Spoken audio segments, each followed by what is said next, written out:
চিপায় ঢুকতো না ভয়তে, পুলিশ কিন্তু তখন ভয় পাইতো। শুধু 2 জন পুলিশ গুলি করতে করতে ওই বড় বিল্ডিংটার সামনে আসছে, ওদিকে ওই ছেলেটা আন্দোলন করছে কিনা জানি না, অল্প বয়সে 13-14 বছর বয়স হইবে ছেলেটা।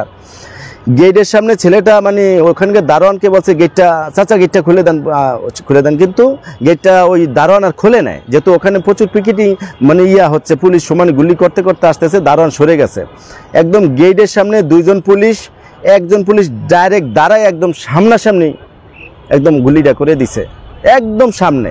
আমরা যে এরকম কোনায় আমরা এরকম খালি দেখতেছি যে পুলিশ কোন দিকে, আমরা তো পুলিশের দিকে খেয়াল রাখতে, যেহেতু আমরা মানে অভ্যস্ত রাজপথ আন্দোলন করে, আমরা পুলিশের দিকে ওদের মুভমেন্ট কোন দিকে যেতে পারে, আমরা ওই গল্লি চিন্তা করে আমরা ওই যে পুলিশকে তো খেয়াল করতে হবে, নাহলে তোরা পিছের দিকে আমাদেরকে গুলি মারবে, একদিকে খেয়াল করছি, আর একদিকে আমরা নিজেদেরকে সেভ করছি। ওই ছেলেটার একদম জায়গায় গুলি করে মেরে ফেললো।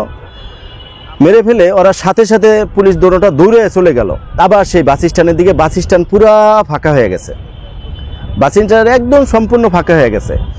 তাই আমরা যখন এই ছেলেটা পড়ে রয়েছে, একদম শুয়া মানে পড়ে রয়েছে, সে একদম মৃত পড়ে রয়েছে, সমানে রক্ত ঝরতেছে।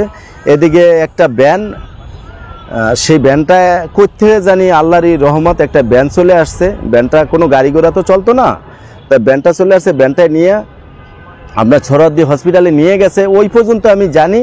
এই হলো একটা ঘটনা। আর দ্বিতীয়ত এরকম ঘটনা আরও অনেক, মানে আমি সরাসরি দেখছি ওইটা, মানে আমি এই আন্দোলনে সরাসরি গুলি করতে ওইটাই দেখছি।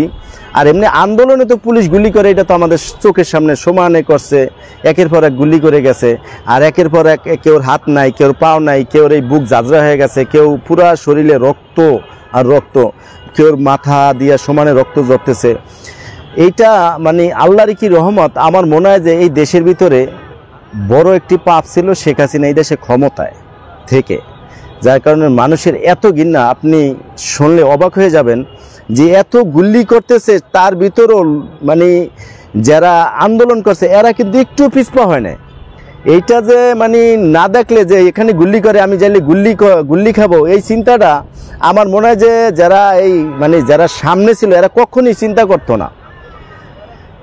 তাই এইভাবে তারা মানে এই আমার চোখের সামনে এরকম দেখছি একটা সরাসরি গুলি করতে। আর এমনি তো আমাদের সামনে এই সামনে যারা গেছে এরা বেশিরভাগ যারা সামনে গেছে এরা বা পিছন থেকে অনেক দূর থেকে গুলি এসে অনেক মাঝখান থেকে একজনের গুলি লাগিয়ে গেছে শরীরে, তাকে নিয়ে হসপিটালে দৌড়াইছে। এবং কি দুঃখের বিষয় জানেন, আপনার এই আন্দোলনে হসপিটালে কোনো রুগী রাখতো না। এটা এত কষ্টদায়ক হইতো যে আপনি আন্দোলন করতে গেছেন এই দেশের জন্য, এই দেশে একটি সুন্দর পরিবেশ তৈরি করার জন্য, এই দেশ থেকে একটা ফ্যাসিবাদ দূর করার জন্য, ফ্যাসিবাদ থেকে মুক্ত হওয়ার জন্য, সেই দেশের হসপিটাল রুগী রাখতো না। এই গুল্লি খাওয়া রুগী কাতরাইতো। আমি যেদিন গুল্লি খেয়েছি সেদিন আমি হসপিটালে যেয়ে ট্রিটমেন্ট পেলাম না, যেখানে দেখছি যে সমানে বিভিন্ন গুল্লি খাওয়া রুগীরা মানে পুলিশে দাওয়ায় ফিরাচ্ছে এবং তাদেরকে গ্রেপ্তার করছে।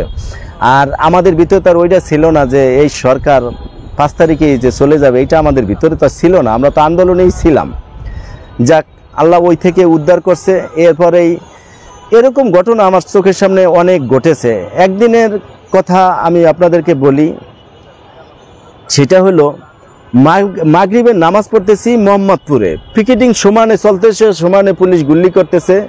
যে আমরা তো 3টা বাজে শুরু করছি, মানে পিকেটিংটা বেশিরভাগই 3টার পরে হইতো আমাদের মোহাম্মদপুর। অন্য জায়গায় কী হইতো আমি জানি না, 3টার পরেই মানুষটি সব এই আস্তে আস্তে যেত। তাই আমরা ওই শুরু থেকেই যাইতাম, যেহেতু একটি দল।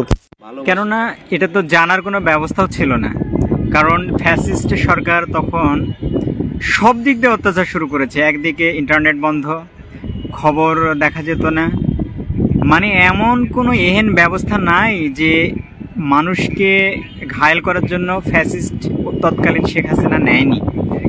আর শেখ হাসিনার উপরে আল্লাহর একটা লানতও পড়েছিল, কারণ অত্যাচার এবং জুলুমের একটা পর্যায় আছে, সকল পর্যায়ে ফ্যাসিস্ট হাসিনা অতিক্রম করেছিল।